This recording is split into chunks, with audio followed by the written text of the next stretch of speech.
Hello 2026 complete നമ്മൾ fitness focus ചെയ്യുന്നതുകൊണ്ട് തന്നെ നമുക്കിന്നൊരു മാരത്തോണിന് പോയാലോ. ഇത് ട്രിവാൻഡ്രത്ത് സൺഡേ നടന്ന KLFൻ്റെ മാരത്തോണാണ്.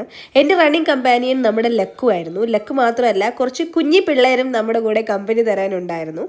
ഇത്രയും കഷ്ടപ്പെട്ട് 5 കിലോമീറ്റർ നമ്മൾ ഓടിയിട്ടും നമുക്ക് വെയിറ്റ് ചെയ്തിരുന്നത് കുറേ ടാങ്കിൾഡായ മെഡൽസ് ആയിരുന്നു. അതിൽ നിന്ന് ഞങ്ങളുടെ മെഡൽ എങ്ങനെയെങ്കിലുമൊക്കെ വാങ്ങിച്ചിട്ട് നമ്മൾ റിഫ്രഷ്മെൻറ്റ്സ് വാങ്ങാനാണ് പോയത്. റിഫ്രഷ്മെൻറ്റ്സിൽ 2 പഴം കിട്ടിയ സന്തോഷത്തിലാണ് ലക്കു. അത് കഴിഞ്ഞുടനെ പിന്നെ ഇസിക്കും എനിക്കും ഇന്നൊരു ചെറിയ ഇവൻറ്റ് ഉണ്ടായിരുന്നു. നമ്മുടെ KLIBF 2026 ഗാർമിൻ ഷോയിൽ ഇസി ഒരു കുഞ്ഞിൻ്റെ കൂടെ പെയറായിട്ട് ഇറങ്ങുന്നുണ്ടായിരുന്നു. ആ ഇവൻറ്റ് ഹോസ്റ്റ് ചെയ്തത് ഞാനുമായിരുന്നു. അങ്ങനെ ഇന്ന് ഞങ്ങൾ നിയമസഭയിലോട്ട് പോവുകയാണ് നമ്മുടെ ഇവൻറ്റിന് വേണ്ടി.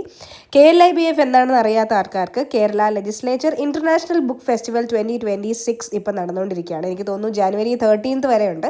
നമ്മുടെ കേരള ലെജിസ്ലേച്ചർ അസംബ്ലിയിൽ വെച്ചിട്ടാണ് ഈ ഇവൻറ്റ് നടക്കുന്നത്. ഇവൻറ്റ് കഴിഞ്ഞ പാടെ ഞങ്ങൾ മൊത്തത്തിലൊന്ന് നിയമസഭയൊക്കെ ചുറ്റി കാണാൻ പോയി. എൻ്റെ കുഞ്ഞുമ്മായും കസിൻ സിസ്റ്ററും കൂടെ ഞങ്ങളുടെ ജോയിൻ ചെയ്തിട്ടുണ്ടായിരുന്നു. ഈ ഒരു ഇവൻറ്റ് ഹോസ്റ്റ് ചെയ്യാനുള്ള ഓപ്പർച്യൂണിറ്റി എനിക്ക് തന്നത് എൻ്റെ കുഞ്ഞുമ്മായായിരുന്നു. അത് കഴിഞ്ഞ് നമ്മുടെ തെയ്യമൊക്കെ ഉണ്ടായിരുന്നു. ഒരു അടിപൊളി തെയ്യമായിരുന്നു. ഇസി നല്ല പേടിച്ചു ഈ തെയ്യം കണ്ടിട്ട്. അത് കഴിഞ്ഞ് ഞങ്ങൾ മൊത്തത്തിലൊന്ന് കറങ്ങി ലൈറ്റ്സ് എല്ലാം കണ്ട് കുറച്ച് സമയം ഉമ്മായും ഈസിയും കൂടെ തനിച്ച് ഒന്ന് മൊത്തം ലൈറ്റ്സൊക്കെ കാണാൻ പോയി. അത് കഴിഞ്ഞ് വീട്ടിൽ വന്ന പാടെ നല്ല ജലദോഷവും അത്യാവശ്യം ഒരു ചെറിയ പനിയൊക്കെ ആയിട്ട് ഞാൻ കിടപ്പിലായി ഗൈസ്. അപ്പോൾ see you in the next video. Bye by.